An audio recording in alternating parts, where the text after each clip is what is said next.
Este 24 de marzo se conmemora la fiesta litúrgica de Monseñor Óscar Arnulfo Romero, un santo y pastor que supo vivir el Evangelio con alegría en medio de grandes dificultades en El Salvador.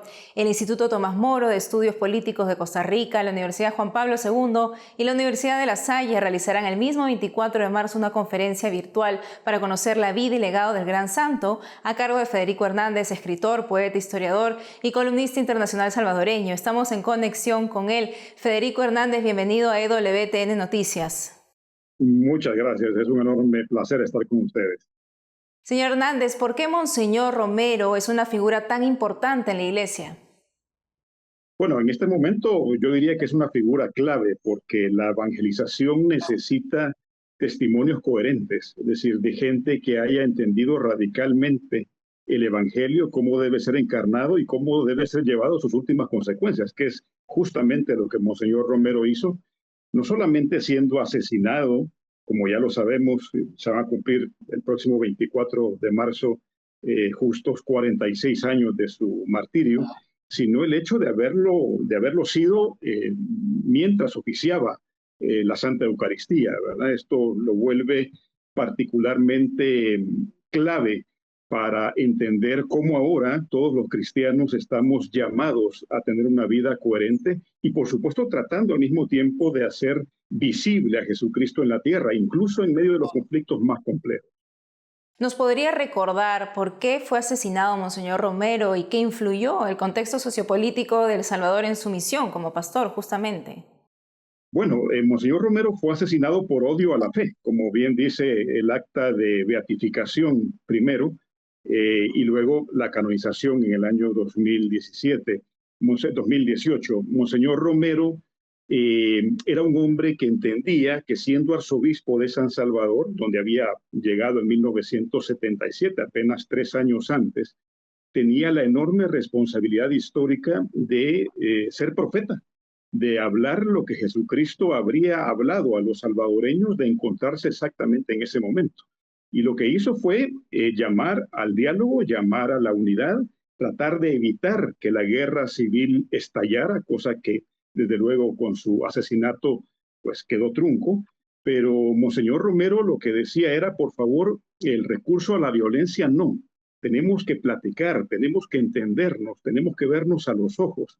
Y claro, siendo una persona que estaba muy cerca de los pobres, al mismo tiempo que doctrinalmente era muy ortodoxo, era alguien que se acercó a la gente más desposeída en aquel momento, aquellos que eran además desmovilizados precisamente por el conflicto armado en ciernes, y se acercaba a ellos para ayudarles, porque se daba cuenta que eran los marginados, ¿no?, de la tierra. Y lo que pasó es que, digamos, las bandas izquierdistas, en ese momento, como todas las bandas marxistas estaban deseosas de hacer la guerra y la revolución por la vía armada, empezaron a manipular las homilías de Monseñor Romero, porque él obviamente le pedía al Estado y al ejército que no masacrara a los campesinos, ¿verdad? A la gente pobre, a la gente que estaba en medio del conflicto, digamos, que eran inocentes, que no tenían nada que ver con un bando u otro. Y entonces empezaron a manipularlo y claro, del otro lado, la gente de la derecha, estoy siendo muy simplista desde luego, les convenía que fuera manipulado por la izquierda porque de esa manera podían odiarlo más y mejor, ¿verdad? Hasta que finalmente el 24 de marzo terminaron asesinándolo. Cuando él finalmente muere, aunque intentó la izquierda obviamente manipular su asesinato, no lo consiguió, gracias a Dios, pero a lo largo de todo el conflicto que se selló hasta 1992, o sea, 12 años más tarde, durante todo el conflicto la figura de Monseñor Romero fue al mismo tiempo y lamentablemente una figura conflictiva, porque estaba siendo jalonado por un lado y por otro de los bandos en aquel momento enfrentados. Afortunadamente, ya pasado el tiempo y una vez firmada la paz, esto comenzó a cambiar y el Vaticano se dio cuenta que Monseñor Romero podía no solamente ser un santo de la Iglesia Católica, sino alguien que unificara a una sociedad tan dividida como la salvadoreña. ¿Qué elementos de la doctrina social de la Iglesia se ven reflejadas en las homilías de Monseñor Romero?